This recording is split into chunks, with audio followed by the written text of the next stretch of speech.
فأنا ناصح لإخواني بالصدع بالحق تبيض وجوههم. السكوت في مسألة الحزبية يضرها، فاصدع بما تؤمر وأعرض عن المشركين. سلامي على دماج ورجالها والشيخ يحيى ودار العلم يا سعد بانيها. Bismillahirrahmanirrahim. Kita masih di muka surat 48 ini ya. Catatan kaki dari Aslus Sunnah wa Iqaduddin. Ini kalam siapakah? Kalam Syekhul Islam rahimahullah. Masih membahas masalah ikrar, bahwasanya lafaz ikrar, pengakuan ini mengandungi iltizam, yaitu kesetiaan, komitmen terhadap amalan-amalan. Summa innahu yakunu ala wajhain. Kemudian sesungguhnya ikrar itu memiliki dua bentuk. Ahaduhuma, yang pertama al-ikhbar, pengkhabaran, pemberitaan. Wa huwa min hadzal wajh. Min hadzal wajh kalah bil tasdiq. Dan ikhbar dari sisi ini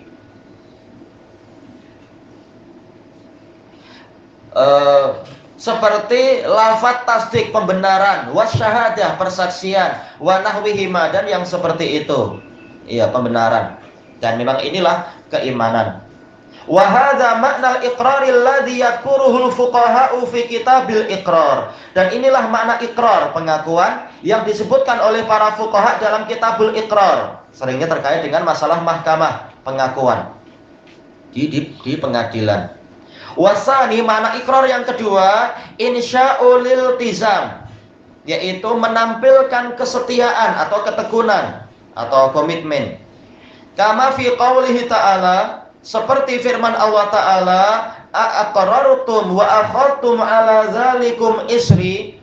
Apakah kalian, wahai para nabi, mengakui ini dan kalian mengambil beban yang besar atas yang demikian itu, yaitu kalian siap untuk setia kepada ajaran Muhammad sallallahu alaihi wasallam apabila kalian menjumpai zaman Muhammad. Qalu aqrarna.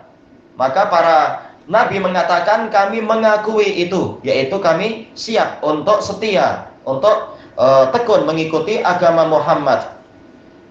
Qala fashhadu wa ana ma'akum minasyahidin. Lalu Allah berfirman kepada para nabi, maka persaksikanlah oleh kalian dan aku menyertai kalian termasuk dari para pemberi persaksian. Para ulama menjadikan ini sebagai dalil tentang wajibnya Nabi Khidir seandainya beliau masih hidup untuk ikut syariat Nabi Muhammad Shallallahu Alaihi Wasallam. Karena setiap nabi memang diambil perjanjian yang sebesar ini. Tidak seperti ajaran sufi yang memang naudzubillah sejak awal sampai akhir memang seakan-akan ingin memiliki syariat sendiri. Tapi kalau maulid Nabi, ikut maulid Nabi Muhammad pula. Walaupun Nabi pun nggak menyuruh itu. Tapi kemudian sering mengatakan, oh saya jumpa Nabi Khidir di tempat sampah sana, menyuruh amalan ini, amalan itu, ada ijazahnya juga katanya, naudzubillah. Ujung-ujungnya adalah menyelisihi ajaran Nabi Muhammad, cukup dengan Nabi Khidir. Tapi selalu mengatakan apa? Mengharapkan syafaat Nabi Muhammad. Ini tak adil seperti itu. Walaisa huwa huna bimaknal khabaril mujarrad. Dan dia ini di sini dalam makna yang kedua bukan semata-mata pengkhabaran. Fa innahu subhanahu qala, karena Allah subhanahu di dalam lafaz sebelumnya telah menyatakan wa id akhadallahu mitsaqan nabiyyin. Dan ingatlah tatkala Allah mengambil perjanjian yang teguh dari para nabi. Lama ataitukum min kitabi wa hikmah. Lamnya di sini adalah lamut taukid, ma-nya di sini adalah masilah, yaitu benar-benar aku telah memberikan kepada kalian dari kitab suci, wa hikmah, dan hikmah. Setiap nabi memiliki kitab suci dan memiliki sunnah. Tapi ternyata tetap ajaran Nabi Muhammad itu menghapus ajaran mereka atau menyetujui setakat yang ada tentunya, yang ada dalam syariat Nabi Muhammad. Summa ja'akum rasulun musaddiqul lima ma'akum. Lalu datang kepada kalian seorang rasul yang membenarkan apa yang bersama kalian, membenarkan kitab dan sunnah yang mereka miliki. Tapi tetap pembenaran tadi tidak menunjukkan syariat mereka masih berlaku. La tu'minunna bihi wa la tansurunnah. Kalian benar-benar akan beriman kepada nabi yang ini dan benar-benar kalian akan menolongnya. Qala aqarartum wa akhadtum ala dzalikum isri. Lalu Allah berfirman lagi, apakah kalian mengakui ini dan kalian mengambil atas persaksian ini perjanjian teguh dariku? Lalu mereka mengatakan, ya kami mengakui itu, yaitu siap untuk setia. Dan dalil ini juga disebutkan oleh para ulama yang membantah Nabi Khidir masih hidup. Kenapa? Seandainya beliau masih hidup, niscaya beliau juga wajib menolong Nabi di perang Badar, terutama lagi dalam perang Uhud yang sangat susah itu dan situasi-situasi yang lain. Tapi kenapa di dalam sejarah ternyata Nabi Khidir tidak ada di dalam pasukan perang Badar, dalam pasukan perang Uhud, tidak disebutkan dari kalangan Muhajirin, tak disebutkan dalam kalangan Ansar atau dari kalangan misalkan apa? Alladzina taba'uhum bi ihsan, yang mengikuti mereka dengan baik, dari kalangan orang-orang yang masuk Islam dari para sahabat itu dan seterusnya. Padahal agama ini dibangun di atas sanad yang sahih, penukilan yang sahih. Tapi tak ada Nabi Khidir di situ. Sahabat-sahabiat saja tertulis data-datanya. Bagaimana Nabi Khidir tidak disebutkan? Seandainya beliau ada, niscaya beliau nomor 1 itu. Tetap Nabi derajatnya lebih tinggi daripada Siddiqun. Ternyata tak ada, menunjukkan beliau sudah wafat. Kemudian fahada lil tizam lil imani wan nasri lir rasul. Kesetiaan tadi dan komitmen tadi adalah isinya apa? Untuk beriman dan menolong Rasul tersebut. Wa kadzalika lafdzul imani fihi ikhbarun wa insya'un wa iltizam. Demikian pula lafaz iman, di dalamnya ada pemberitaan, juga ada insya, yaitu menampilkan kesetiaan wal iltizam, komitmen, ketekunan. Ini maknanya berdekatan ya. Bi khilafil lafdzi tasdiqil mujarrad, berbeza dengan lafaz pembenaran semata. Faman akhbara ar-rajula bi khabar la yatadammanu tama'ninatan ilal mukhbar. Orang yang mengabarkan kepada orang lain tentang suatu berita tidak mengandungi ketentraman atau kepercayaan kepada apa yang dia kabarkan. Sekitar cerita, di sana ada gempa bumi. Betulkah? Saya pun tak tahu. Saya cuma kasih tahu aja. Nah, itu namanya adalah apa? Adalah tasdik, yaitu sekedar membenarkan, tetapi tidak menunjukkan dia sendiri merasa tentram dengan berita itu. La yuqalu fihi amanalah, tidak dikatakan dalam tasdik yang seperti itu bahwasanya dia percaya kepada berita tersebut. Beriman, ya lafaz beriman kepada berita itu. Bi khilafil khabaril ladzi yatadammanu tama'ninatan ilal mukhbar, berbeza dengan berita yang mengandungi ketentraman kepada apa yang dikhabarkan itu. Nah, itu baru dikatakan keimanan. Wal mukhbar qad yatadammanu khabaruhu. Sekarang mukhbar kan mukhbir sekarang ya, tak ada harakat. Wal mukhbir qad yatadammanu khabaruhu ta'atal mustami'ilah. Orang yang memberikan kabar terkadang beritanya itu mengandungi ketaatan orang yang mendengar kepadanya. Wa qad la yatadammanu illa mujarradat tama'ninah ila sidqih. Terkadang juga tidak mengandungi kecuali semata-mata ketentraman kepada kejujuran orang tadi.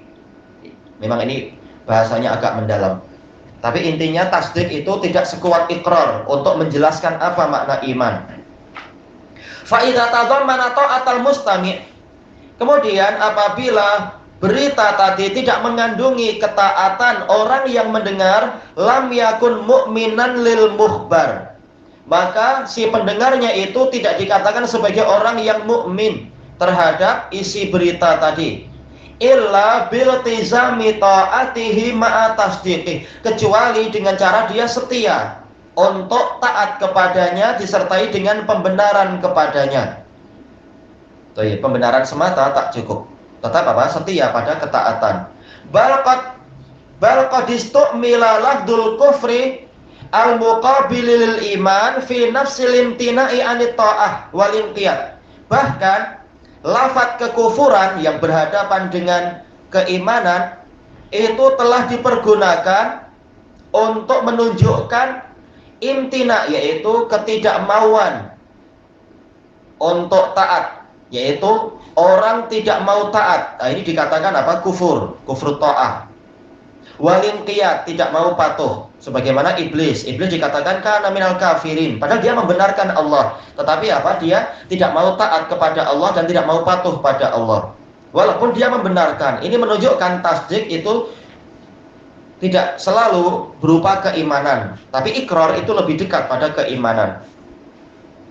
Faqiyasu dzalik, kiasnya adalah ayyustamala lafdzul iman kama stumila lafdzul iqrar. Justru lafaz iman itu yang dipergunakan seperti dipakainya lafaz iqrar fi nafsil iltizami ta'ah wal inqiyad, untuk kesetiaan pada ketaatan dan kepatuhan. Fa innallaha amara, alhamdulillah disebutkan di sini. Fa innallaha amara iblisa bisujud, karena Allah memerintahkan iblis untuk bersujud li Adam, kepada Adam.